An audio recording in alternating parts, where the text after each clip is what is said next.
16 বছরের ফ্যাসিবাদী নিষ্পেষণ থেকে বাংলাদেশের কোটি কোটি মানুষকে মুক্ত করেছেন। আপনাদের প্রতি এই বাংলাদেশ বাংলাদেশ নামটা যতদিন থাকবে ততদিন বাংলাদেশের মানুষ কৃতজ্ঞ থাকবে। শহীদ পরিবারের সদস্য, আহত জুলাই যোদ্ধারা এবং সরকারের বিভিন্ন পর্যায়ের কর্মকর্তা কর্মচারীবৃন্দ সকলকে শুভ সকাল এবং আসসালামু আলাইকুম।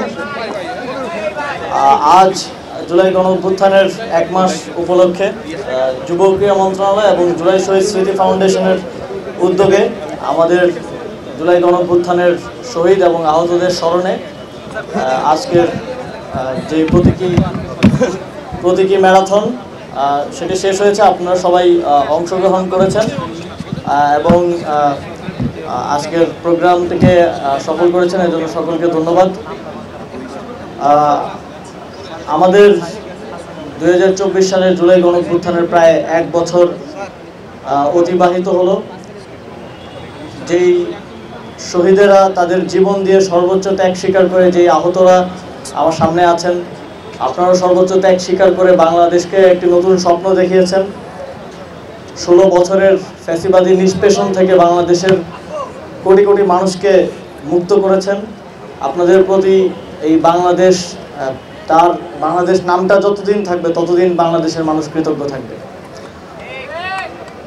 সেই কৃতজ্ঞতা এবং স্মরণ করার জায়গা থেকে আজ আমাদের এই প্রতীকী ম্যারাথন। আপনারা জানেন পুরো জুলাই মাস জুড়ে সরকারের অনেকগুলো কর্মসূচির মধ্যে এটা আমাদের একটা কর্মসূচি। এই কর্মসূচিতে আমরা যদিও 700 জনের স্লট ছিল, কিন্তু ইন্টারেস্ট এত বেশি ছিল আমাদের সার্ভার ডাউন হয়ে গিয়েছিল। প্রায় 30,000 জন ট্রাই করেছিল অংশগ্রহণ করার জন্য। তাদের জন্য আমরা একটা ঘোষণা দিতে চাই যে আমরা আবারও কিছুদিনের মধ্যে জুলাই শহীদ স্মৃতি ফাউন্ডেশনের একটা ফান্ড রেজিং উপলক্ষে আমরা আরেকটা ম্যারাথন আয়োজন করব এবং সেটাতে আমরা আরো বেশি পরিমাণে পার্টিসিপেন্ট নিশ্চিত করব, যাতে করে কেউ বাদ না পড়ে। আমি আজকে যখন দৌড়াচ্ছিলাম আমি পুরোটা কমপ্লিট করেছি, যদিও প্র্যাকটিস নেই। তারপরেও যখন দৌড়াচ্ছিলাম তখন আমার সাথে কয়েকজন আহত আমাকে সঙ্গ দিয়েছেন। এর মধ্যে একজন ছিলেন, এখানে হয়তো আছেন, যার পেটে গুলিবিদ্ধ, এখনও গুলিটা আছে। উনি সেটা নিয়ে আমার সাথে দৌড়েছেন এবং কমপ্লিট করেছেন।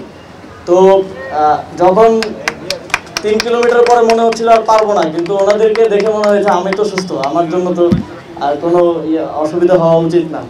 তো আমাদের জুলাই গণঅভ্যুত্থানে যারা শহীদ হয়েছেন, যারা লড়াই করেছেন, তাদের তো কোনো প্রাতিষ্ঠানিক আসলে ওই ট্রেনিং ছিল না এই লড়াই করার বা অস্ত্রের বিরুদ্ধে, লেথাল ওয়েপনের বিরুদ্ধে দাঁড়ানোর।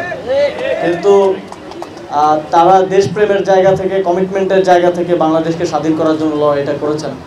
তো আমাদের জুলাই গণঅভ্যুত্থানের শহীদ আহতদের স্বপ্নের বাংলাদেশ গড়ার লড়াইটাও একটা ম্যারাথনের মতো। যত কষ্টই হোক এটা আমাদেরকে শেষ করতে হবে, যত সময় লাগুক আমাদেরকে বাস্তবায়ন করতে হবে।